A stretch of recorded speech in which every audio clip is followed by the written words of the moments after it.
देखो कॉस्ट का चैप्टर पढ़ते हुए जो अभी तक हमने पढ़ दिया, जो अभी तक हमने कर लिया, वो हमने किया what is the meaning of cost. एक तो हमने ये किया, और मीनिंग भी हमने मजाक में नहीं किया।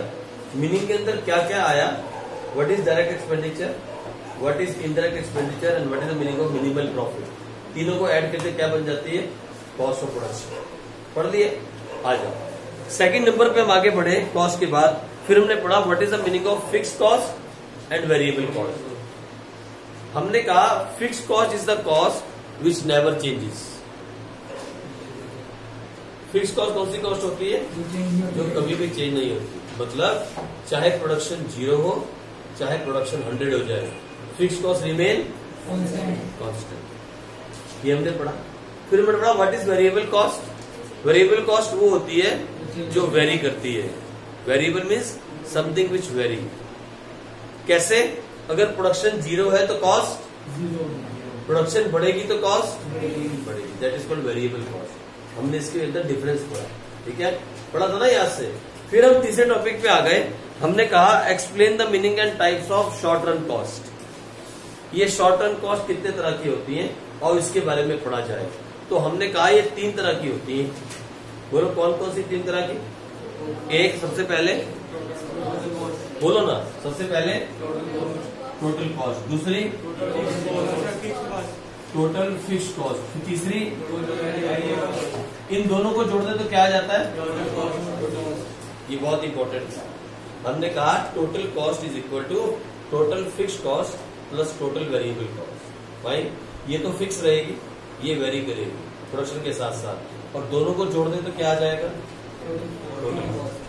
फिर हमने इसके बारे में अच्छे से पढ़ा। भाई इसके अंदर हमने लिखा what is the meaning of, लिखा था ना मीनिंग, अरे देखो नोटबुक में देखो, लिखा था ना मीनिंग। फिर हमने लिखा what is the meaning of, याद है टीएफसी का डायग्राम कैसा था, बोलो ना, पैरेलल टू एक्स, ऐसा बना था।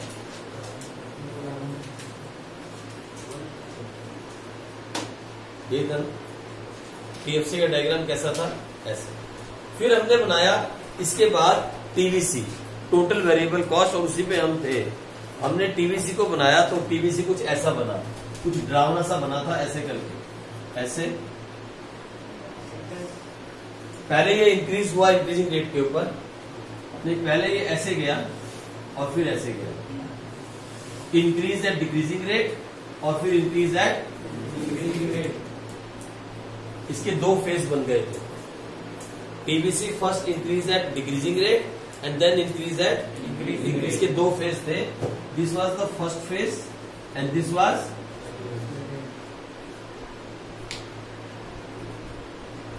ये इसके 2 फेज थे। और फिर हमने इसका शेड्यूल भी बनाया था, टीबीसी ने बनवा दिया ना। बोलना जरा क्या था, सबसे पहले क्या बताओ तो, आउटपुट इन यूनिट्स कितना था, 1 2, अच्छा 0 से कर लो, 0 1 2 3, कहां तक था, 5 6 7 8। और फिर हमने कहा अगर हम बात करें टीएफसी की तो कितना लिया था हमने, टीएफसी कितना था, 0। फिर बात कौन बोला 0, टीएफसी की बात कर रहा हूँ, टीबीसी है वो। अभी क्या कहता हूँ, टीएफसी इज ऑलवेज कांस्टेंट। 100 बार मैंने बात कही, चाहे कोई बात नहीं, चाहे प्रोडक्शन 0 हो, चाहे प्रोडक्शन आसमान को छू जाए, टीएफसी क्या होती है, रिमेन कांस्टेंट। फिर ये गलती 1 नंबर में आएगा, देखना आप गलती कर क्या हो, ये 1 नंबर में क्वेश्चन आता पता है।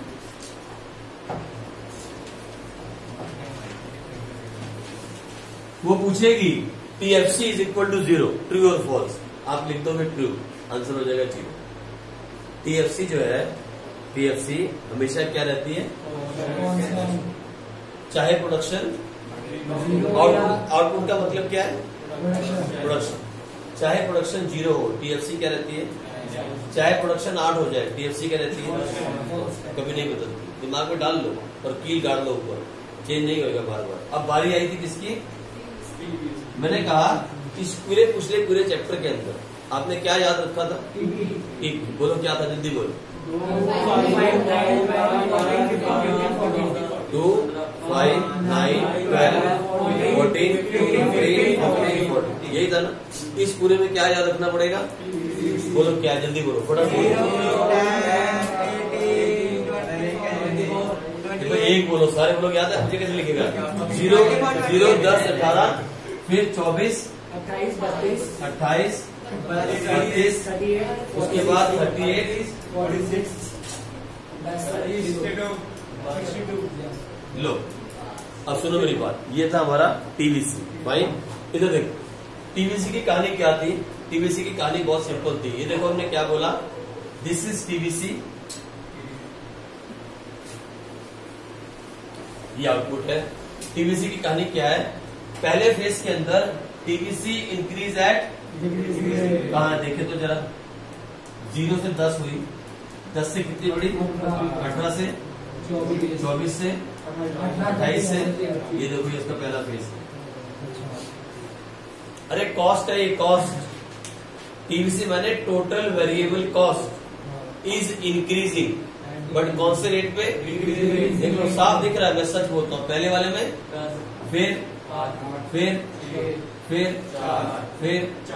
इंक्रीज तो कर रही है, लेकिन कौन से रेट से? ये इसका पहला फेज है, वो रहा यहां तक इंक्रीजिंग एट। लेकिन ये अगर इसी रेट पे इंक्रीज करती रहती तो पता डायग्राम कैसा बनता? नीचे आ जाता ना नीचे। लेकिन अभी ऐसा नहीं हुआ। पता क्या हुआ अचानक? ये देखो क्या हुआ। अब फिर 12 ना 6, और उसके बाद 8, उसके बाद ये देखो 46 से 62 कितना हो गया? 14 बढ़ते चले गई ना। अरे ये देखो ना, ये तो 6 का डिफरेंस हो गया। पहला 6 का डिफरेंस, फिर इसमें से किया तो कितना आया? 8 का डिफरेंस। फिर इसके बाद 12 में से 6 गया 6 और 5 में 4 गया 16। देख रहे हो आप? अब क्या हुआ टीवीसी के साथ? Increasing at. तो फिर हमने क्या कहा, अगर इंक्रीजिंग का डिक्रीजिंग रेट है तो यहीं से अभी नीचे नहीं मुड़ेगी कभी। कोई भी कर्व जो इंक्रीजिंग या डिक्रीजिंग रेट में चला जाए वापस नहीं होगा। मैंने बताया था आपको कर्व कितने टाइप के होते हैं। इसमें 2 टाइप के कर्व लगते हैं, इंक्रीजिंग एट डिक्रीजिंग रेट और इंक्रीजिंग एट डिक्रीजिंग रेट। ये 2 तरह के कर्व के साथ बनी है, इसलिए इसके 2 फेज हैं। एक तो ये फेज है इंक्रीजिंग एट, और दूसरा फेज इसका ये है। इन दोनों को इकट्ठा करके बनी है टीवीसी। देख रहे हो आप? This is TVC. अच्छा, अब इसके 2 फेज हैं तो हमें लिखने पड़ेंगे ना क्या फेज है। हम वही लिख रहे थे, वही कर रहे थे ना। क्या लिखा था बताओ? नहीं कुछ तो लिखा था। टीवीसी के बारे में लिखा है नहीं? टीवीसी लिखा था। क्या लिखा था? पढ़ो, टोटल वेरिएबल कॉस्ट के बारे में। हाँ, एक बच्चा पढ़ो, कोई पूछा। हाँ जल्दी से पढ़ जसप्रीत। हाँ अच्छा, कोई और पढ़ ले, तू पढ़ दे, उसे पढ़ना लिखनी है। ये बोलती बहुत धीरे है। हाँ बोलता हूँ।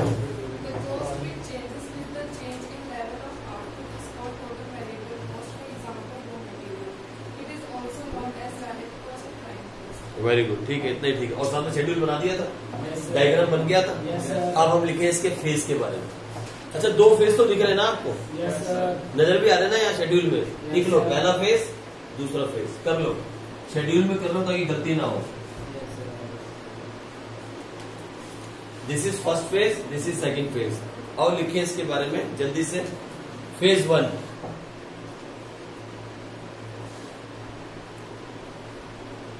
in phase 1 TVC increase at decreasing rate।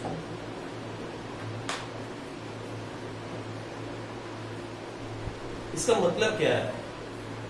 इसका मतलब क्या है? सर वो बढ़ तो रही है, हाँ, पर घट घट के बढ़ रही है। हम मान लो या सही है लेकिन सही है।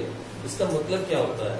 अगर इससे आपसे कोई लेवल में पूछे, आप बोलोगे TVC increase at decreasing rate, वो बोलेगा भैया मैंने समझना आई, मुझे ये समझ में आई, ये कॉस्ट है। कॉस्ट मैंने होता है लागत, मतलब जब भी हम प्रोडक्शन कर रहे हैं, हमारी जो लागत है, कॉस्ट ऑफ प्रोडक्शन है, वो बढ़ तो रही है लेकिन डिक्रीजिंग रेट के साथ बढ़ रही है। जितना ज्यादा हम प्रोड्यूस करेंगे उतना ज्यादा क्या लगेगा, लेबर, उतना ज्यादा क्या लगेगा, रॉ मटेरियल, तो भैया कॉस्ट तो बढ़ेगी। अगर आप 100 पेन बनाओगे तो थोड़ा रॉ मटेरियल लगेगा, अगर 1000 बनाओगे तो कौन सी कॉस्ट बढ़ी, वेरिएबल कॉस्ट। रॉ मटेरियल किससे आता है, वेरिएबल कॉस्ट। यानी जितनी आप प्रोडक्शन बढ़ाओगे उतनी कॉस्ट बढ़ेगी, ये बात तो सच है, लेकिन ये बढ़ तो रही है और डिक्रीजिंग रेट में बढ़ रही है। बढ़नी तो लाजमी है, ये 100% है, कॉस्ट बढ़ेगी। The more you will produce the more you will use the money, ये बात तो सिंपल है। 100 पेन बनाओगे तो कम पैसा यूज होगा, 1000 बनाओगे ज्यादा यूज होगा, 1 लाख बनाओगे तो और ज्यादा यूज होगा, तो कॉस्ट तो बढ़ेगी, कॉस्ट तो बढ़ेगी, ये बात तो सच है। लेकिन कौन से रेट से बढ़ रही है, डिक्रीजिंग रेट से। इसके पीछे का कारण क्या है, कॉस्ट बढ़ रही है और ये लास्ट तक बढ़ती जा रही है, पर इस फेज में कॉस्ट बढ़ रही है लेकिन कौन से रेट से, घटते हुए रेट से बढ़ रही है। इसके पीछे का कारण क्या, लिखो आप, जल्दी लिखो। It means every new unit of output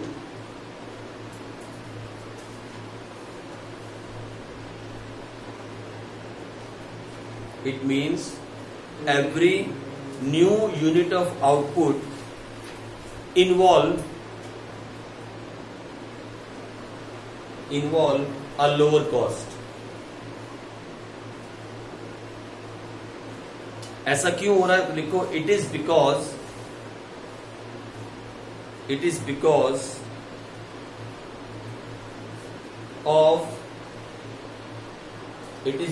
of increase in the efficiency of variable input।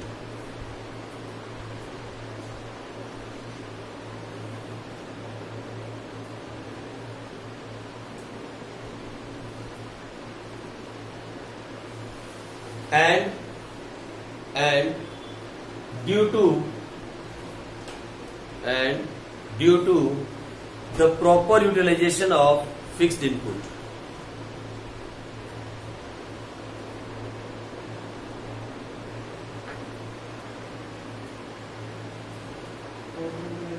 fixed input and specialization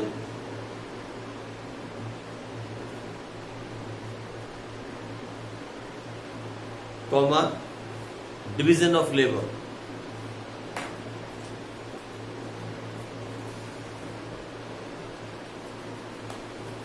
चार कारण बता दिए मैंने आपको।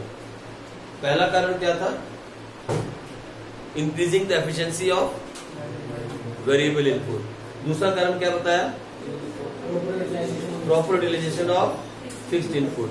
तीसरा कारण क्या बताया, स्पेशलाइजेशन। और चौथा कारण क्या बताया, पता है क्या होता है, सुनो, चार कारण बताए मैंने आपको। इस फेज के पीछे के 4 कारण हैं। पहला कारण क्या बताया, जरा बताओ तो, इंक्रीज द एफिशिएंसी ऑफ। देखो, जब कभी आप नया नया काम शुरू करते हो, नई नई मशीन आपने स्टार्ट की, जैसे ही प्रोडक्शन आपने स्टार्ट की, नए लोग आए काम करने के लिए, तो बहुत वेस्टेज होती है।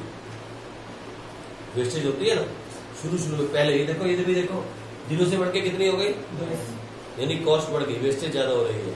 लेकिन वो फटाफट से काम करना सीख गए। काम करना सीख जाते हैं ना। अभी कोई आदमी मशीन पे एक दिन आया, थोड़ा उसको डर लगेगा, दूसरे दिन काम किया, थोड़ा जल्दी करेगा, और तीसरे चौथे दिन दौड़ना शुरू करेगा मशीन को, तो क्या हो जाएगी, कॉस्ट घटने लगेगी। कॉस्ट माने लागत क्या हो जाएगी, वेस्टेज कम हो जाएगी ना। उसी को बोलते हैं increase in the efficiency of variable input. अच्छा, दूसरा पॉइंट क्या लिखवाया भैया, अभी एक मशीन पे, मेरी बात सुनो, जैसे यहाँ मशीन भी होगी कहीं, यहाँ कहीं ना कहीं मशीन भी तो होगी, है ना। जैसे जैसे हम वेरिएबल इनपुट बढ़ाते जाएंगे तो मशीन का प्रॉपर यूज होता जाएगा। ये आपने पीछे भी पढ़ा था। ये दूसरा कारण है। तीसरा कारण, वही बात मैंने कही ना, जो लोग उस पर काम करते हैं धीरे धीरे क्या बन जाते हैं, स्पेशलिस्ट हो जाते हैं, वो आंखें बंद करके भी प्रोडक्शन कर देते हैं। और चौथा कारण कौन सा? डिवीजन ऑफ लेबर, यानी लेबर को सही तरह से हम यूज करना स्टार्ट कर देते हैं आने वाले टाइम के अंदर। तो इससे क्या होता है, कॉस्ट हमारी बढ़ती तो है लेकिन कौन से रेट पे? घटते हुए रेट, राइट। ये 4 कारण बताए मैंने पहले फेज के। These are the 4 basic reason, that's why the cost is increasing but which rate? देखो phase number 2, TVC increase at increasing rate. अच्छा सुनो मेरी बात, पिछले चैप्टर को ध्यान में रखते हुए और जो भी तक हम इतना बोल रहे हैं उसको ध्यान में रखते हुए मुझे एक कारण बताओ, why TVC increase at increasing rate, क्या हुआ होगा? है? ना बेटे, बेटर नहीं हो सकता, ओवर यूटिलाइजेशन है। अब कॉस्ट बढ़ रही है लेकिन कौन से रेट पे बढ़ रही है? इंक्रीजिंग रेट पे। तो क्या हो सकता है? पहला, over utilization of fixed facts. बिल्कुल सही कहा आपने, ये बिल्कुल सही बोला आपने, over utilization of fixed facts. ठीक है जी। कॉस्ट की बात कर रहे हैं, कॉस्ट माने लागत, हमारे पैसे ज्यादा लग रहे हैं। क्यों लग रहे हैं? क्योंकि हम फिक्स्ड फैक्टर को ओवर यूटिलाइज कर रहे हैं। कहानी सुनी थी ना आपने वो कार वाली, जिसमें 5 लोग जा सकते हैं और आपने कितने डाल दिए? तो उससे क्या होगा?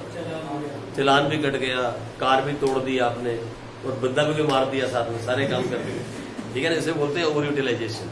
आ जाओ, लेकिन ठीक दिमाग काम कर रहा है आपका। आ जाओ, लिखो इसमें, TVC increase at increasing rate in this phase, in the second phase.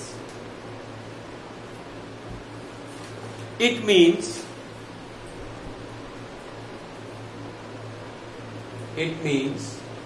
every new unit, it means every new unit of output produced,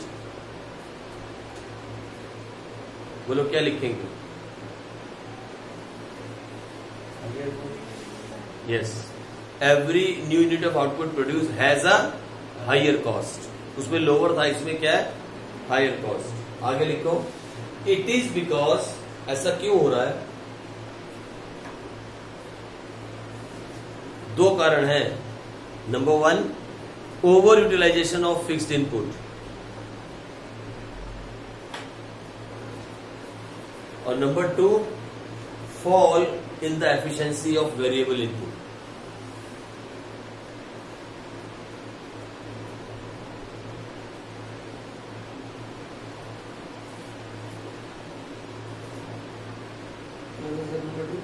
Fall in the efficiency of variable input.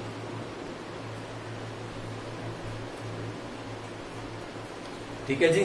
अब इसी में लिख लो, ये जो पहला फेस है ना, पहला फेस, ये देख रहे हो, ये वाला, ये कौन सी शेप होती है मालूम? कॉनकेव।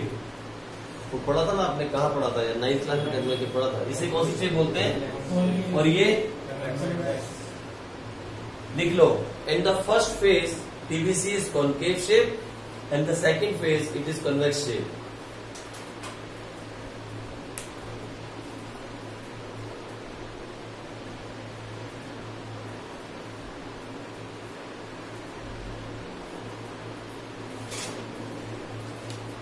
और ये जो पॉइंट है जहां से इसने चेंज किया, ये वाला पॉइंट, दिस पॉइंट, इसको पॉइंट ए दे दो। जहां से इसने शेप चेंज की, कभी कभी मैडम पूछती है, टीवीसी के अंदर 2 शेप है, सेकंड फेज में अलग शेप है, फर्स्ट फेज में अलग शेप है। तो जिस पॉइंट पे आके इन्होंने शेप चेंज की, इसे बोलते हैं the point of inflation, INFLENTION,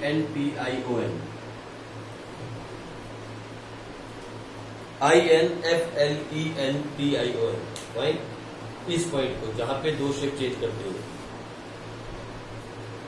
ये बहुत हाई लेवल है, आपके शायद पेपर में ना भी है, पर कभी कभी मैडम पूछ लेती है, ये बहुत डीप हो गया। फाइन, आपसे मुझे टीवीसी की क्या शेप होती है? बोलो 2 शेप होती है। कौन सी?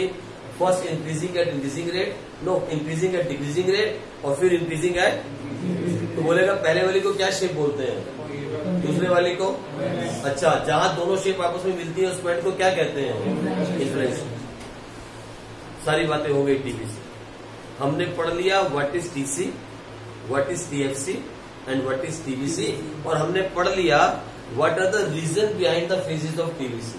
हो गया, अलग से क्वेश्चन पेपर में आएगा, what are the reasons behind the phases of TBC. या मैडम पूछेगी explain the phases of TBC, या वहां पूछेगी उस क्वेश्चन में, वहां पिछले चैप्टर में, explain the 3 phases of TP. आप कहोगे ये क्या पूछ लिया, that is a law of variable proportion. क्या है लॉ? यहां इस चैप्टर में पूछ सकती है आपसे क्वेश्चन, कैसा पूछा जाएगा आपसे, और आप घबरा नहीं जाना, दिमाग खोल के क्वेश्चन को पढ़ेंगे तो नमन इधर बातें नहीं करेंगे। क्या पूछेगी वो, explain the phases of TBC, और आप डर नहीं जाना। फेजेस ऑफ टीबीसी बोले तो क्या, ये जो हमने अभी लिखा, ये डायग्राम बनाओगे, अभी ये शेड्यूल बनाओगे, ये डायग्राम बनाओगे, ये पॉइंट बनाओगे, पहला फेज लिखोगे, सेकंड लिखोगे, और इसके रीजन लिखोगे जो मैंने भी लिखवाए। अगर वो बोले एक्सप्लेन टीबीसी 6 मार्क्स में आ जाए, तो फिर क्या करोगे, पहले टीबीसी की डेफिनेशन लिखोगे, फिर शेड्यूल, फिर डायग्राम, फिर उसके फेजेस। मार्क्स देख के क्वेश्चन को अटेम्प्ट किया जाता है कितने नंबर का आया। 6 नंबर का क्वेश्चन आए तो डायग्राम और शेड्यूल मस्ट है, मस्ट। 4 नंबर में आए तो शेड्यूल छोड़ सकते हो, डायग्राम मस्ट है, और साथ में एक्सप्लेन करना है। ठीक है, क्वेश्चन नंबर देखो कितने का आ रहा है, उसी हिसाब से आप उसको डील करोगे, जितने नंबर का वो आएगा। ठीक है जी, हो गया खत्म। तो पढ़ दिया हमने टीएफसी, टीबीसी और टीसी के बारे में। और ये फॉर्मूला नहीं भूलना, क्या फॉर्मूला था, the total cost is equal to total fix cost plus total. पहला ही फॉर्मूला सीखा है आपने, टोटल 9 फॉर्मूले सीखोगे इस चैप्टर में, अभी पहला सीखा है, फर्स्ट फॉर्मूला सिखा दिया मैंने आपको। चलो उसके बाद आ जाओ अब रिलेशन बिटवीन दिस 3।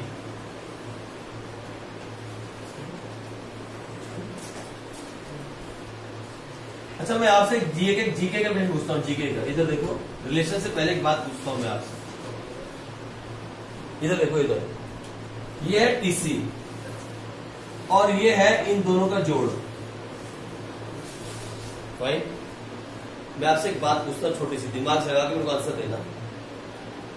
टीएफसी तो सेम रहती है, कांस्टेंट, वो तो कभी चेंज नहीं होती।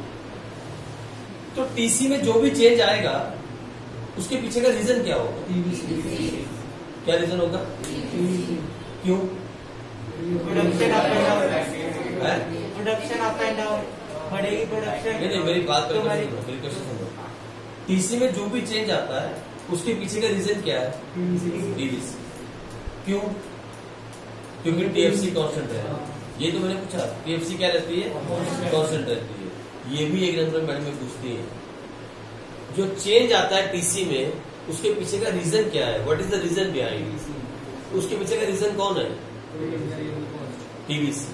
Why, because TFC is always constant. ये इसके उसमें लिखेंगे, रिलेशन के अंदर भी लिखेंगे हम, लेकिन एक नंबर में अलग से मैडम भी पूछते हैं।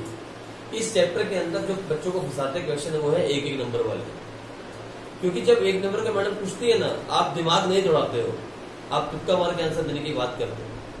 अगर वहां पे आप एक डायग्राम बना लो तो बात समझ में आ जाए। ठीक है जी, तो अब हम लिखेंगे रिलेशन बिटवीन, लिखो नया टॉपिक, रिलेशन किसके बीच में बताओ, टीसी, टीएफसी और टीबीसी। और इसका रिलेशन बनाने से पहले हम बनाएंगे शेड्यूल। लिखो शेड्यूल, सबसे पहले क्या था,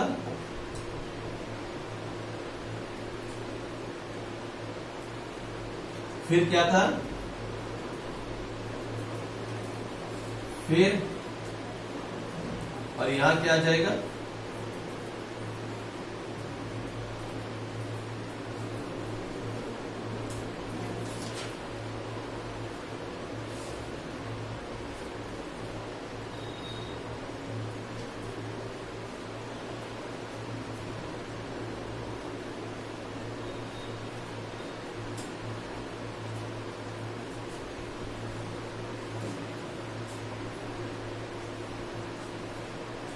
अच्छा ये बोलो तो क्या था, 0,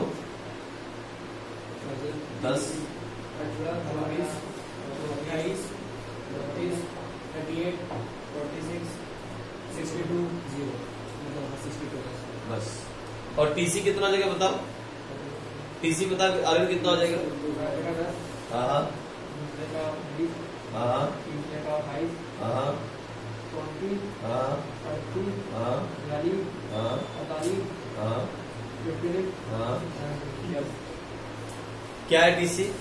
TC is the submission of, ऐसे बोलती मैडम, देखो इधर, TC is the submission of dash dash dash. और बच्चे पता क्या बोलते हैं, ओए क्या पूछ लिया, हम तो किया नहीं कभी आज तक। क्या भाई? सम ऑफ, इसके अंदर क्वेश्चन बहुत पूछे जाते हैं, 10 नंबर का चैप्टर है ये, मजाक में नहीं लेना इसका कॉस्ट को, अकेला 10 मार्क्स खा जाता है बच्चे के। ये एक एक नंबर वाले 3-4 क्वेश्चन पूछती है इसके अंदर से, फिर एक बड़ा पूछती है। तो सस्ता चैप्टर नहीं है कॉस्ट का, मोस्ट कंफ्यूजिंग चैप्टर है अभी तक का पूरी बुक के अंदर, और कितने आराम से निकल रहे हैं हम। मुझे लगता है 2 टॉपिक हमने किए, मुझे लगता है दोनों के दोनों समझ में आ गए होंगे आपको, आगे समझ में 5-5 बार रिवाइज करते ना, साथ आगे जाके खिचड़ी पक जाएगी। अभी तो खिचड़ी नहीं है, अभी चावल अलग है, दाल अलग है, आगे जाके इसकी खिचड़ी बनने वाली है इसी चैप्टर की। हर बात इतना धीरे इसलिए चल रहा हूं ताकि आप घर जाके इसको रिवाइज कर सको। 2 ही टॉपिक किए अभी तक, आप रिवाइज करते रहना साथ साथ। डायग्राम बनाओ तो तीनों एक साथ, जल्दी बनाओ, मुझे बताओ कैसा बना। तीनों एक साथ बनाओ, एक ही डायग्राम पे बनाओ, एक ही पे।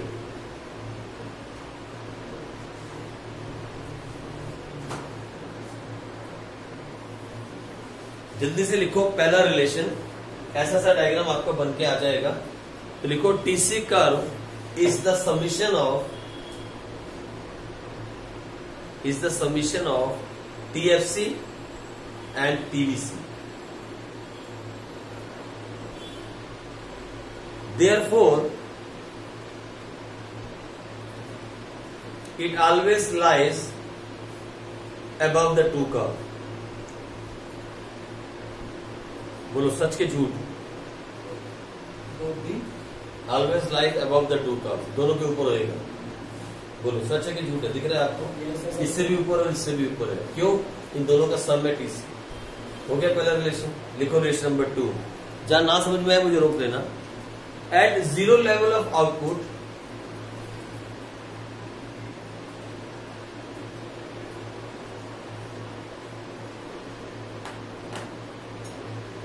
TC is equal to, बोलो क्या? TFC। Very good. ये देखो एट 0 लेवल ऑफ आउटपुट, जब आउटपुट लेवल 0 है तो TC किसके इक्वल है? यही से स्टार्ट हो रहा है ना, ये देख रहे हो, यही से स्टार्ट हो रहा है। ये देखो, पता है क्यों? क्योंकि TFC 10 है, 0 आउटपुट है तो TFC कितना है और TC कितना है? दोनों एक दूसरे बराबर हो गए ना। ये मैंने लिखवाया at 0 level of output TC is equal to TFC। भाई ये लिख रहे हो, जो शेड्यूल में दिख रहा है वही आप लिख रहे हो, और यहां भी दिख रहा है। ये देखो, दोनों एक ही जगह से स्टार्ट हो रहे हैं। आगे लिखो बिकॉज, ऐसा क्यों है? बिकॉज, बोलो ऐसा क्यों है?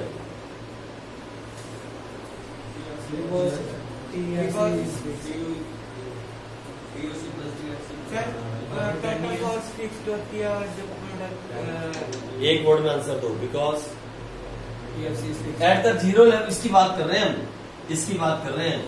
Eight 0 level of output TFC is equal to TC। Why? Because TVC is equal to 0. लिखो, because TVC is equal to 0.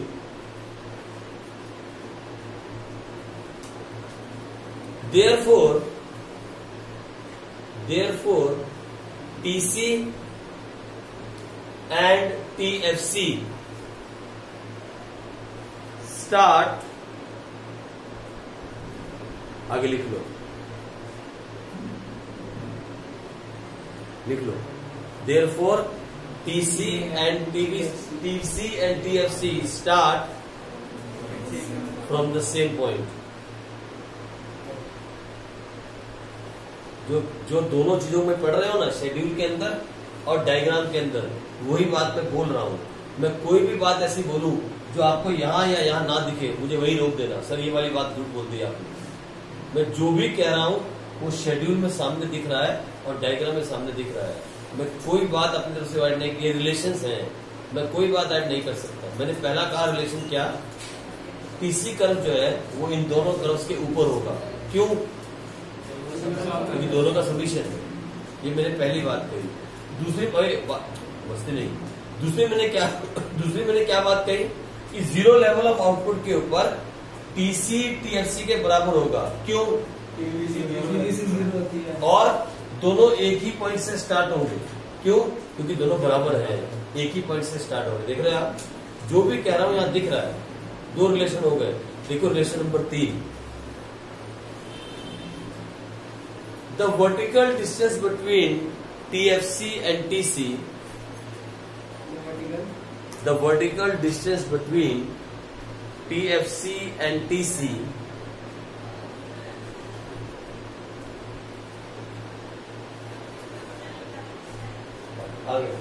the vertical distance between TC and TFC is because of, छोड़ता हूं आपके ऊपर,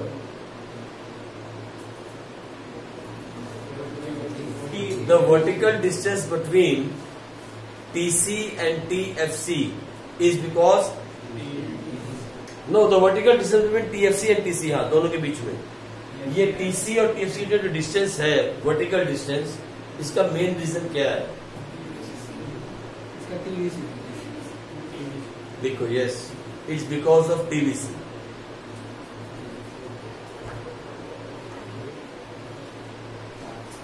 okay, आगे लिखो इसी में, इसीलिए लिखो as TVC rise में तो increase, with increase in the output, as TVC rise with increase in the output, the distance between TFC and TC also goes on increasing।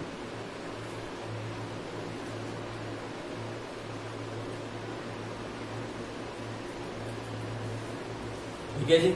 लो, आखिरी रिलेशन। अब ये रिलेशन आप अपने आप से मुझे बता देना, ठीक है। रिलेशन ये है, the TC and TVC are parallel. देख रहे हो आप, बिल्कुल सेम चल रही है, बिकॉज वेरी गुड, आप ग्रेट हो, बिकॉज TFC इज कांस्टेंट, आप ग्रेट हो। लो जी, ये हो गए रिलेशन। घर जाके 2 बार प्रैक्टिस करना। और मैंने आपसे एक बार कहा था, याद है क्या? रिलेशन की अलग से एक नोटबुक बना लो। जितने भी रिलेशंस आप कर रहे हैं उन सबकी एक अलग नोटबुक बना लो, 20 रुपए वाली, उसमें लिखते रहो। ठीक है जी, चलो भाग जाओ आप, मुझे भी जाना है, कुछ गेस्ट आए हैं।